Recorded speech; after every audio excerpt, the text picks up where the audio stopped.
Get out of the way. What are you doing with him? Leave him alone. He needs help. Everyone on Adabrika Road laughed when Ama Nyarko stopped walking. The traffic was loud. The sun was cruel. People were rushing past one another with market bags, clinic files, and the heavy worries that belonged to poor neighborhoods. But Ama had stopped because of one man. He sat on the pavement near a gutter, dusty, exhausted, and leaning against a cracked wall as if the whole city had pushed him there. His slippers were broken. His shirt was faded, and his eyes did not look like the eyes of a man who had been born for the street. Ama stared at him for one more second. Then she walked toward him. That was the moment everything changed.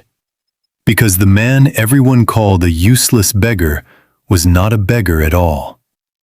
And the woman who offered him water had no idea she was speaking to one of the most powerful men in Ghana. By the time the truth came out, people would kneel. People would cry. And one family would learn, too late, that kindness can open a door money cannot force. Ama Nyarko worked as a nurse at a small private clinic in Accra.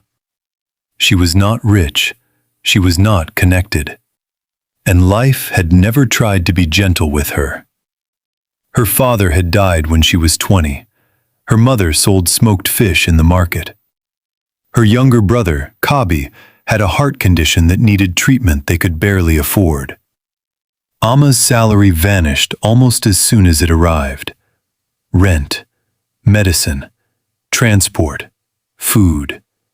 Then another emergency. Then another. But no matter how tired she was, Ama had a habit she had never abandoned. She noticed people. Not just faces. Pain, embarrassment, fear, silence. The kind of suffering people try to hide when they do not want the world to treat them like a burden.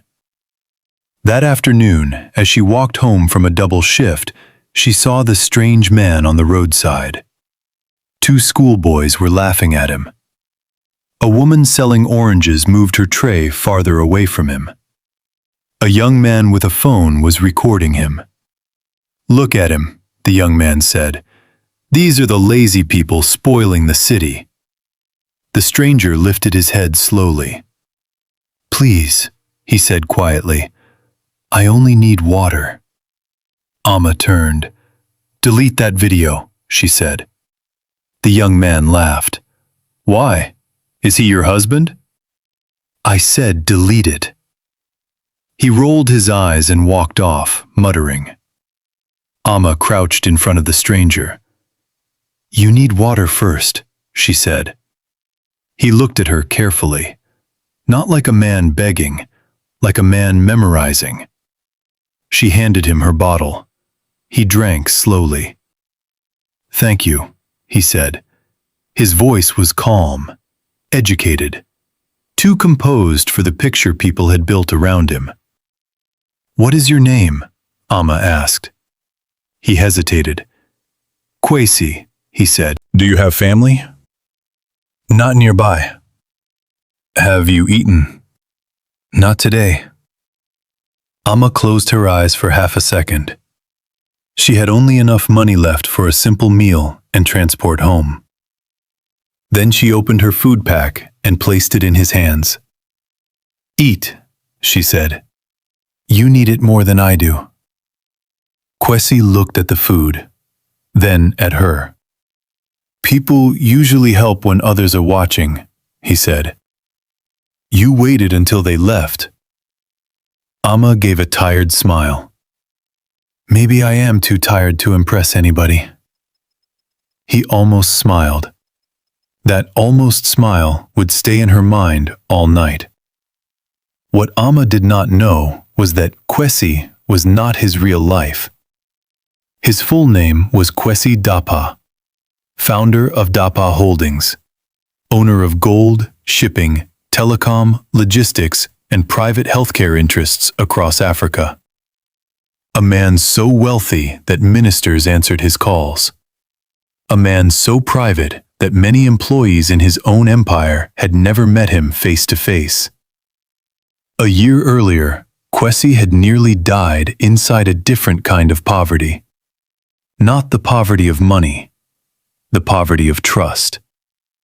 He had been engaged to a glamorous socialite named Selena. He had helped childhood friends become executives.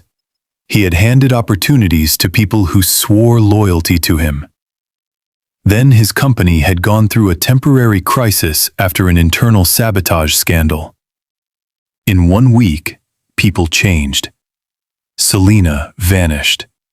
Friends took sides. Executives lied.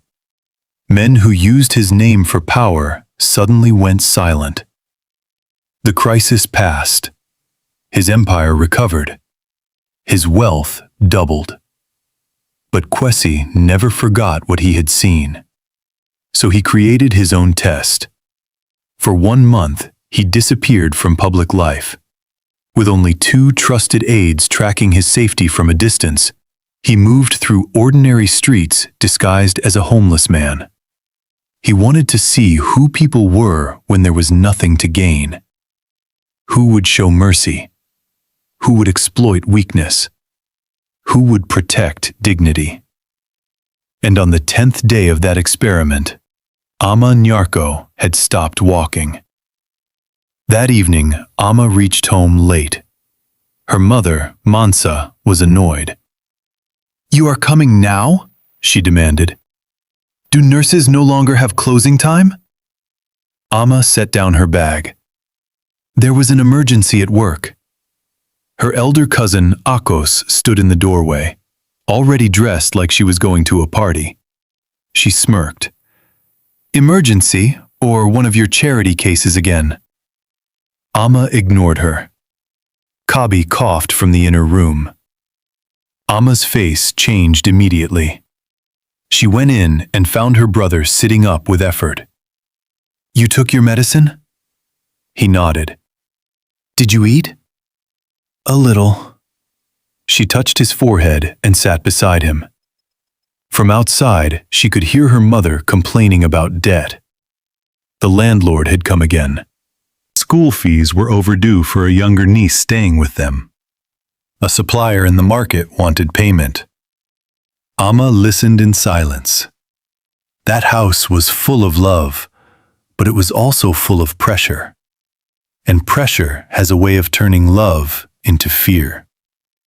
Later that night, Akos entered Ama's room with gossip already burning on her face. "You know Kojo Bensi called again." Ama did not look up. "He can keep calling," Akos clicked her tongue. "Do you know how many women want that man?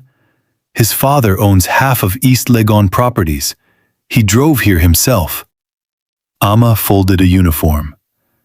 "He stares at me like I'm something he has already bought." Akos shrugged. "That is how rich men look at women. Better a rich stare than a poor apology." Ama said nothing, but in her mind, she saw the stranger's eyes again. Tired. Quiet. Human. Not entitled. Human. The next day, Ama found Kwesi near the same wall. Only this time, 2 city guards were shouting at him. "You cannot sit here," one barked. "Move before we drag you." Ama stepped between them. "He's not causing trouble." One guard sneered. "Madam Nurse, if you want him, carry him to your house." The other laughed. Ama's face hardened. "I said he is not causing trouble." The guards eventually left, mostly because a few people had started watching. Kwesi looked up at her. "You should not fight for strangers every day," he said. Ama sighed. "Then strangers should stop needing defending every day." He said nothing for a moment. Then, quietly, "Why are you helping me?" Ama looked at him properly. "Because I know what it means to be 1 bad week away from disgrace." That answer reached a place in him money had never touched. She brought him to a food kiosk and bought porridge. While he ate, she learned little pieces of him. He asked careful questions. He listened more than he spoke. His English was polished, but when he switched to Twi, his accent carried old-school refinement. He noticed details. A nurse with good shoes but a torn handbag. A woman carrying everyone's problems alone. "Ama," he said softly, "do you always save people?" She gave a dry laugh. "No, most days I only survive them." By the end of the week, Ama had done something people around her could not understand. She gave Kwesi access to the empty backyard workshop her late father used for carpentry. It was small. It was dusty. But it had a lock, a mat, and protection from rain. "Stay here for a few days," she said, "at least until you figure something out." Kwesi stood inside the workshop and looked around. Nobody had sheltered him during the test before. People had tossed coins. A few had given food. Some had spoken kind words from a safe distance. Ama had made space. That night, when everyone slept, Kwesi stepped outside and made a call from a hidden secure phone. "It's me," he said. A respectful voice answered immediately. "Chairman, I want full background on Ama Nyarko and her household." "Yes, Chairman. I also want the clinic where she works reviewed quietly. Staff conduct, management ethics, procurement trail, everything." "Yes, Chairman." He looked back at the workshop. "And create a medical file review team for a boy named Ama Nyarko. Discreetly." There was a pause. "Understood." Kwesi ended the call and stood under the moonlight. In the morning, he would go back to being the man everyone ignored. But inside him, something had changed. For the first time in a very long time, he was not only observing goodness, he was feeling attached to it. Trouble arrived from a new direction. At Ama's clinic, the administrator, Mr. Tando, had a habit of humiliating poor patients who could not pay immediately. He was the type of man who used policy as a weapon and manners as decoration. One afternoon, an old woman was refused oxygen because her son had not completed payment. Ama snapped. "She is gasping," Ama said. "We stabilize first." Tando stepped closer. "Do you own this clinic?" "No," Ama said, "but I still know right from wrong." He lowered his voice. "You are getting too bold for somebody who needs this job." Ama did not move. "If helping patients is bold, then yes." Tando gave a cold smile. "Bold people are easy to replace." Kwesi was there that day in the waiting area, disguised, unnoticed, watching everything. He watched Ama use her own small money to buy medication for a child whose mother had run out of cash. He watched her get scolded for delaying paperwork because she was comforting a widow. He watched staff complain that she was too emotional to get rich. That evening, he placed another call. "Remove Tando quietly?" his aide asked. Kwesi's tone stayed even. "Not yet. I want the full net, not one fish." As the days passed, the neighborhood began to talk. Ama had brought a dusty stranger near the family compound. Akos hated it. Mansa feared disgrace. And Kojo Bensi, the wealthy family friend who wanted Ama, saw opportunity. Kojo arrived one Sunday wearing confidence like perfume. He greeted Mansa with gifts. Rice, oil, a fat envelope, fake humility. Then he saw Kwesi sweeping the workshop yard. He laughed. So the rumors are true. Ama came outside just in time to hear him. What rumors? Kojo pointed. That nurse Ama has started a rehabilitation center for handsome beggars. Akos burst into laughter. Mansa tried not to smile. Ama's eyes flashed. Say what you came to say and leave. Kojo stepped closer, amused.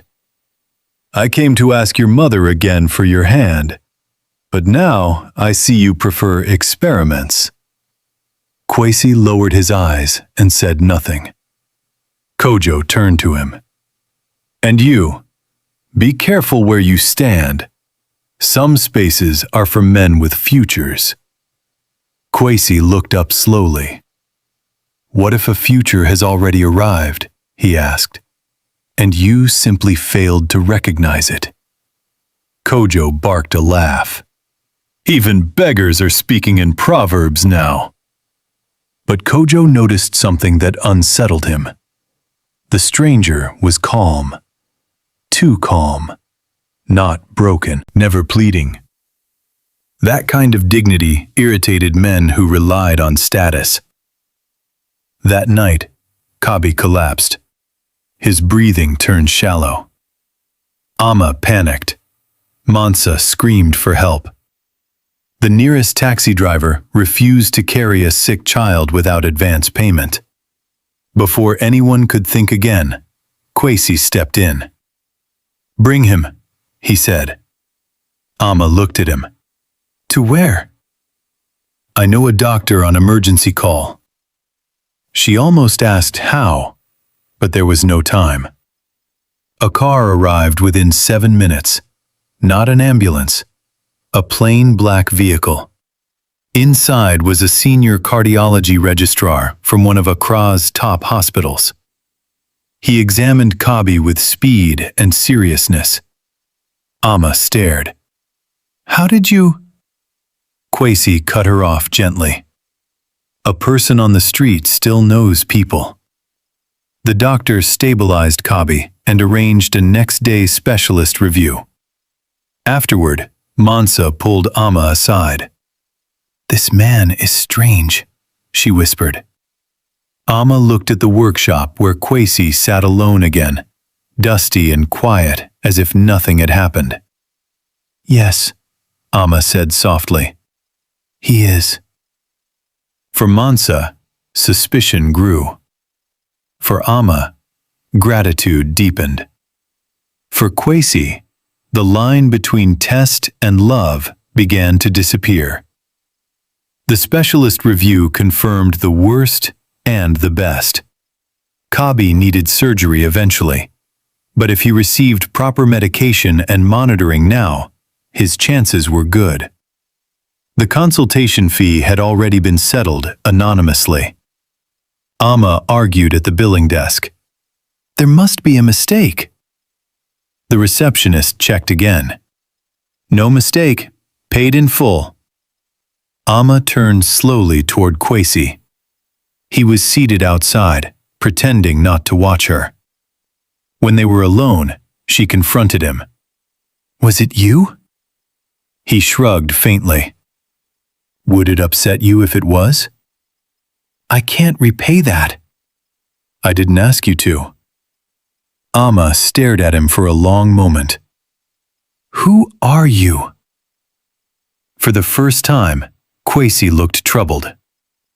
A man, he said, trying to remember whether this world still deserves his honesty.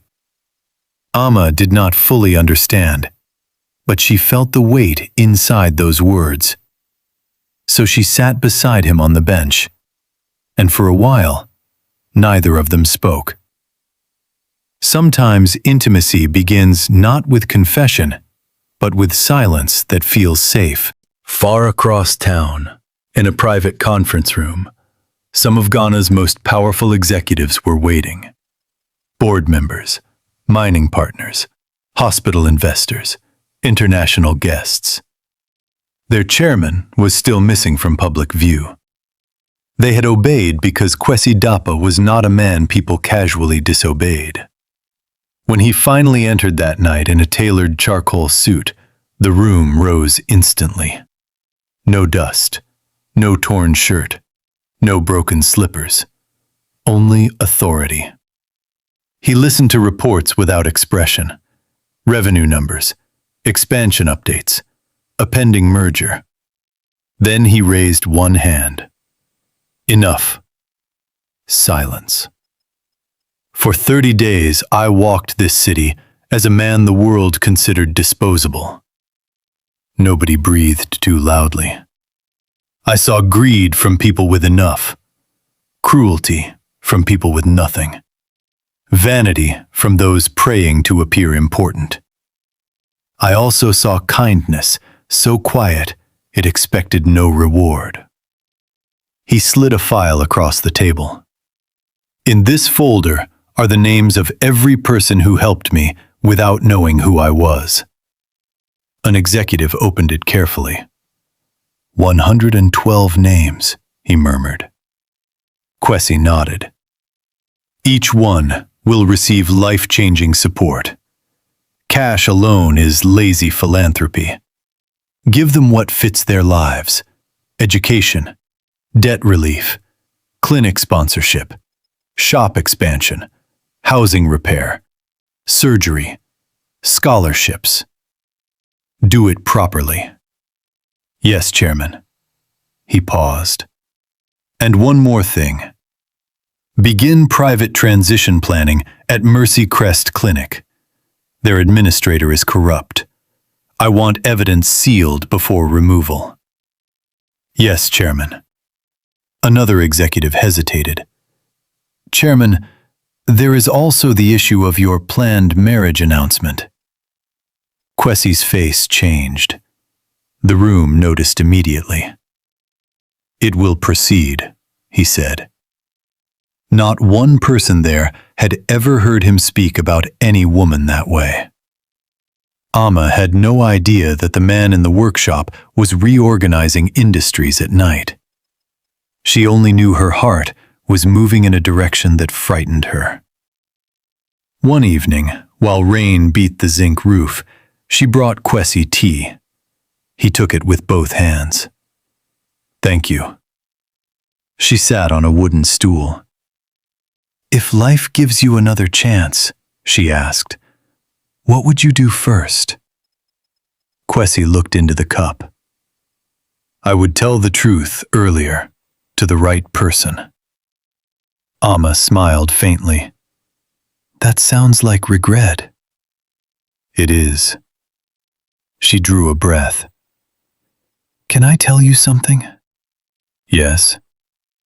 When I first saw you, I felt sorry for you. Kwesi's eyes lifted. But now, she said slowly, I don't. Why? Because sorry is too small. I respect you. That sentence landed harder than any declaration of love. No one had respected him when he looked powerless. They either pitied him, used him, mocked him, or feared what helping him might cost. Respect. From a tired nurse with debts and responsibilities. No performance. No calculation. Respect. Kwesi set down the cup. Ama, he said, voice low. If a man came to you with a damaged reputation, but a good heart, would you build with him? She held his gaze. If the heart is truly good, yes. Even if the whole world laughed? Ama smiled sadly.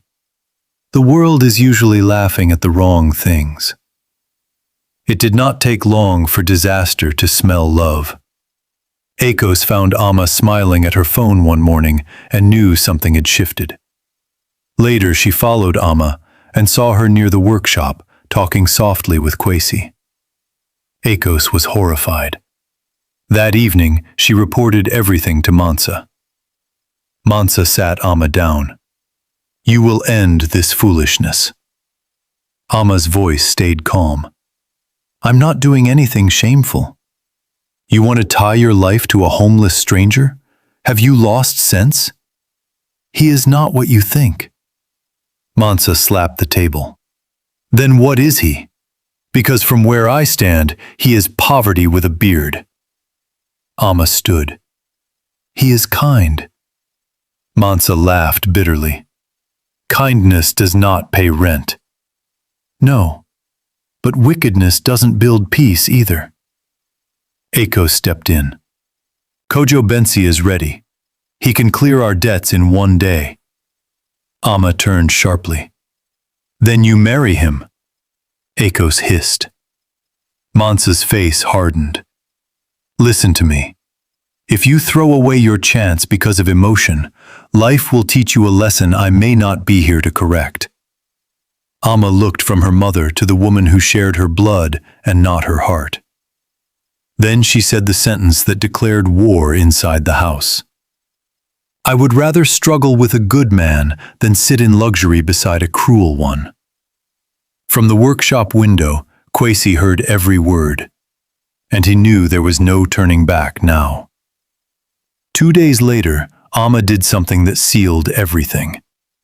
She brought out a small savings box. Inside was money she had been gathering bit by bit for additional nursing certification. She placed it before Kwesi. He frowned. What is this? Use it. For what? To restart yourself. Clothes, documents, transport, anything. Kwesi stared at the money. This is yours. I know. It may take you months to replace. I know. He looked up. Why would you risk that for me? Ama answered without drama. Because when everybody else looked at you and saw waste, I saw a man still standing.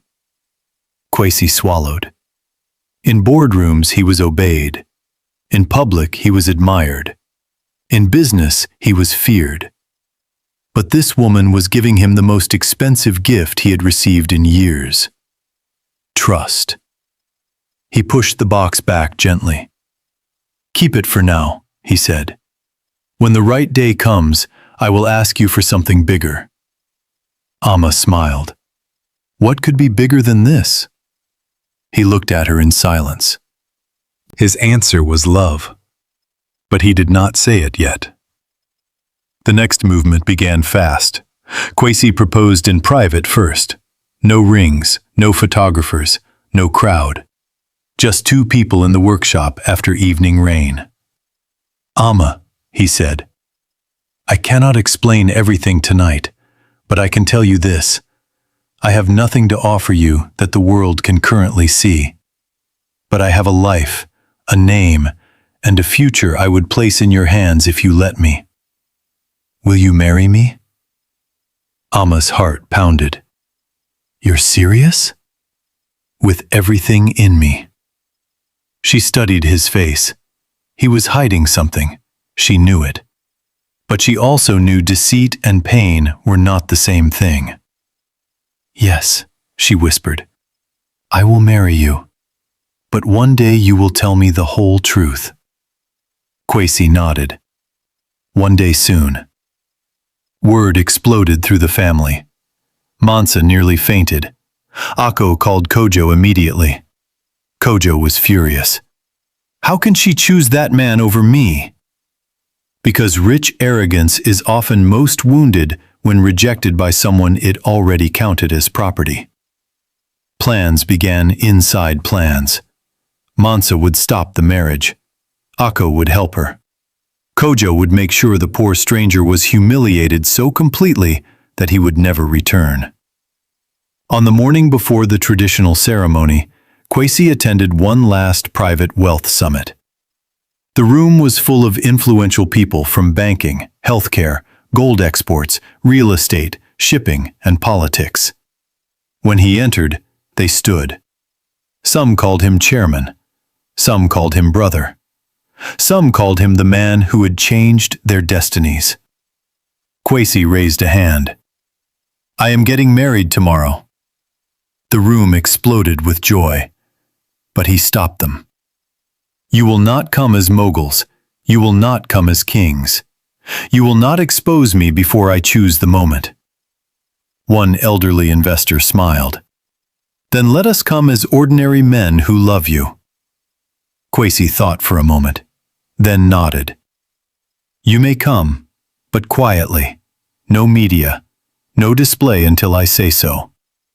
Another man asked, Chairman, what about gifts? Kwesi's eyes softened in a way none of them had seen. Bring blessings. I already know what I want to give her.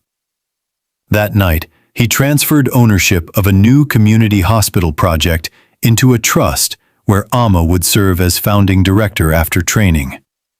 He also approved full surgery funding for Kabi, and he signed termination papers for Mr. Tando, pending public execution. Not because he enjoyed punishment, but because cruelty in authority spreads if it is not confronted. Morning came with lies. While Ama bathed, Akosh took her phone. Mansa called Kwesi from a hidden number. Listen carefully, she said coldly. Ama has changed her mind. She cannot marry you. Do not come and disgrace us. Kwesi's voice stayed controlled. Put Ama on the phone. She does not want to speak to you. That is not like her. It is now. Stay away. The line went dead. Kwesi looked at the screen and knew immediately. This was not Ama. This was fear wearing a mother's voice. His aide stepped forward. Chairman? Kwesi rose. Prepare the vehicles. We reveal now? Not yet. You may face insult. Kwesi's eyes sharpened. I can survive insult. What I will not permit is a lie deciding her future. Back at the house, Ama emerged searching for her phone. Akosh shrugged. Maybe you misplaced it. Ama's chest tightened. Then she overheard her mother speaking too happily to Kojo, and she understood. Where is my phone? No answer. Where is my phone? Mansa snapped. Today you will listen to this family. Enough of romance with suffering. Ama stepped back as if struck. You called him. Mansa lifted her chin. I saved you. No, Ama said, voice breaking. You betrayed me. The compound filled with neighbors. Plastic chairs, canopies, cooking smoke, judgment. Kojo arrived in an expensive cream outfit with loud confidence and louder gifts. A car key, a cash box, imported whiskey, a show. People clapped because performance is easy to clap for. Mansa glowed. This, she announced, is a real man. Ama stood inside, refusing to come out. I will not marry him. Akosh whispered fiercely. If you don't come out, Mother will disgrace you publicly. Ama turned. Then let truth disgrace whoever deserves it. Outside, Kojo laughed with guests. That other man won't come. People like him always know where they do not belong. Then a simple car stopped at the gate. Kwesi stepped out in a clean but modest outfit. Behind him were a few older men dressed plainly. Nothing flashy, nothing loud. Gate boys moved to block him. Kojo grinned. I told you, he has come to embarrass himself. Kwesi spoke evenly. I am here for Ama Nyarko. Mansa stormed forward. You were warned. I came to hear the truth from Ama herself. You are the truth of poverty, Kojo sneered. Laughter rippled. Kwesi ignored him. Call Ama. No, Mansa said. Leave. One of the gate boys shoved Kwesi lightly. His aides reacted immediately, but Kwesi raised a hand. No violence. Kojo laughed harder. Look at him. Even his friends look like borrowed uncles. The crowd laughed again. Then an old guest near the cooking area collapsed. At first, people scattered.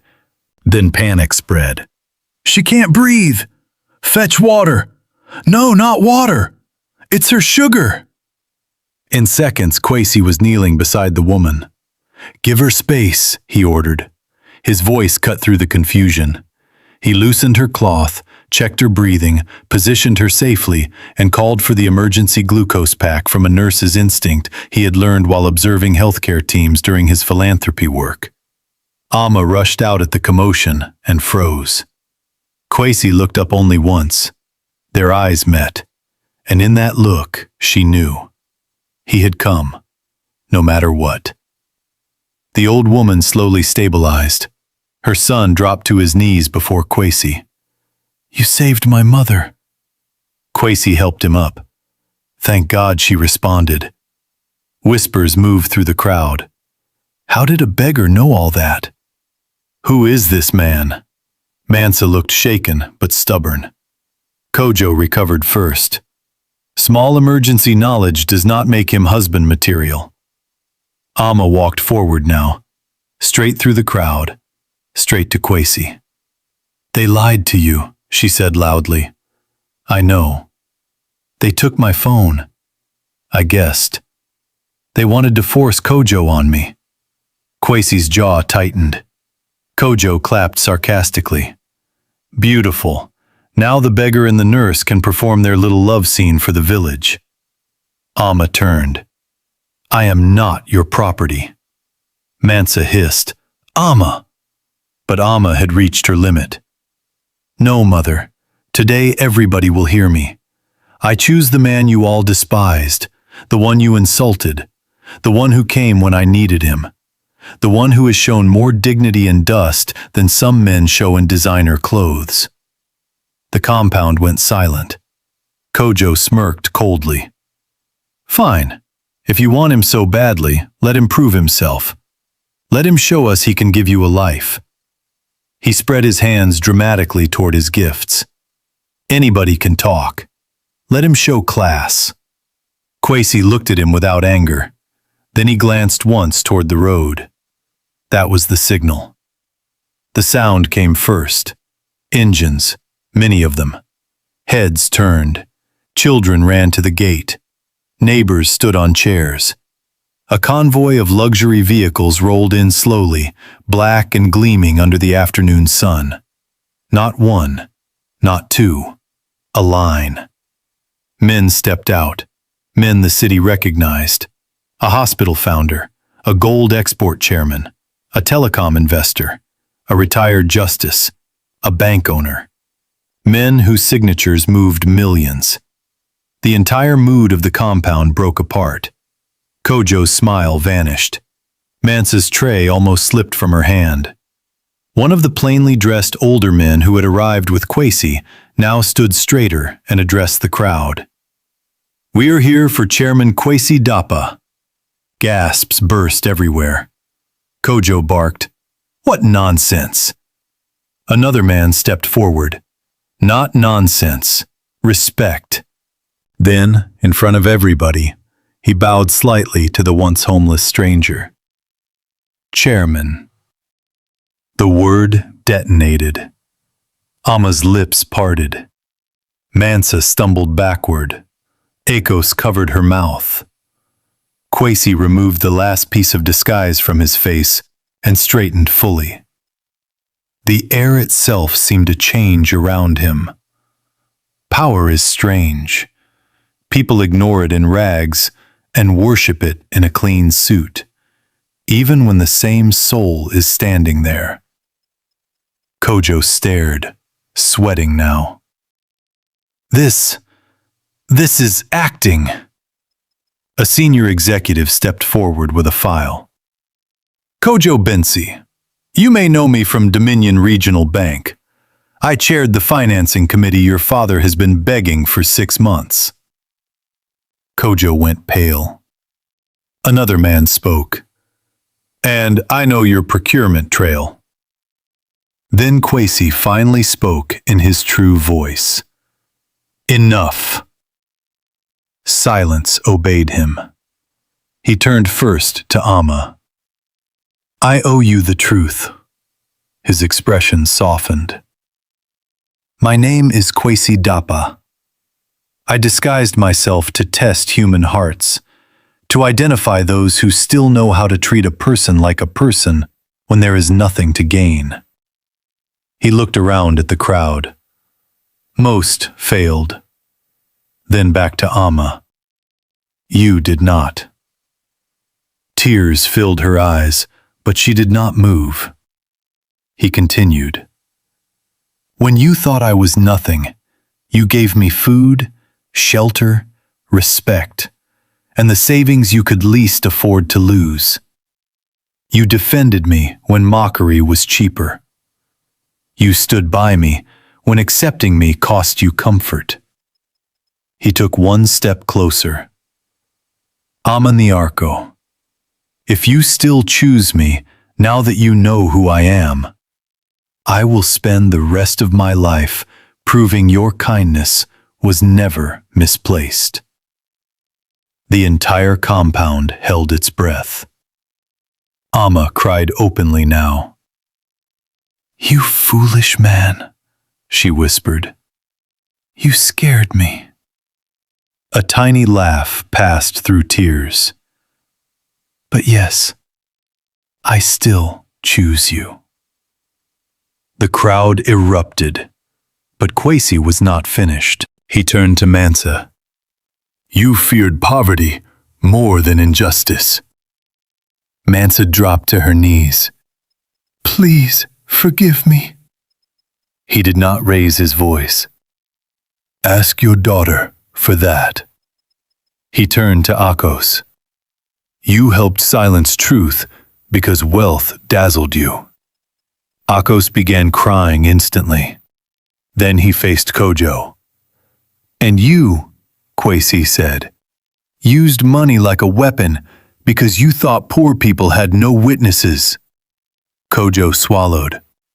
Chairman, I didn't know. Kwesi cut him off. Exactly. You didn't know. Yet you mocked, you pressured, and you treated a woman's future like something to be auctioned. A vehicle door opened behind the convoy. 2 officers stepped out. Kojo froze. Kwesi did not even look at them. Officer, the evidence package concerning Kojo Bensi and the land title fraud scheme has already been shared through legal channels. The officer nodded.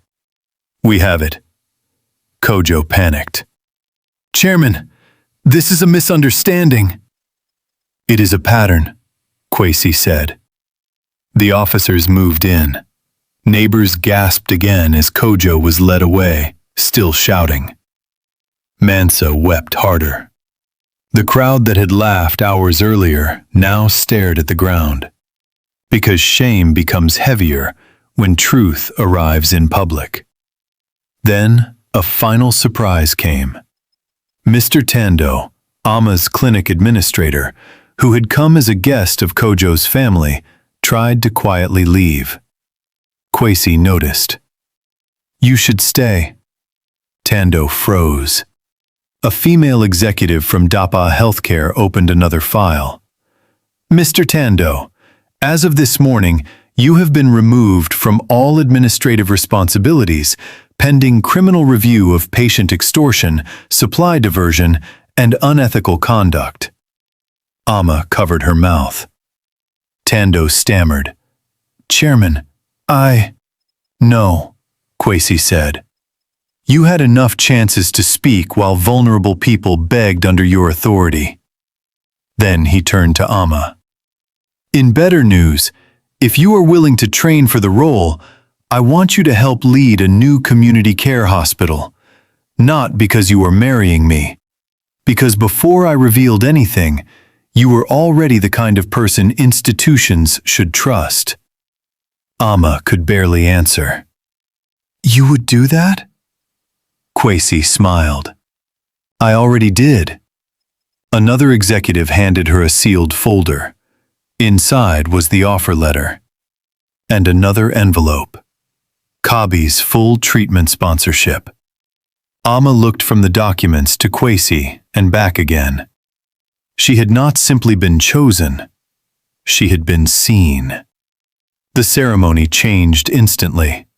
Not into noise, into clarity. Mansa crawled to Ama in tears. My daughter, forgive me. I was afraid. Ama lifted her gently. I will help you, Ama said, voice shaking.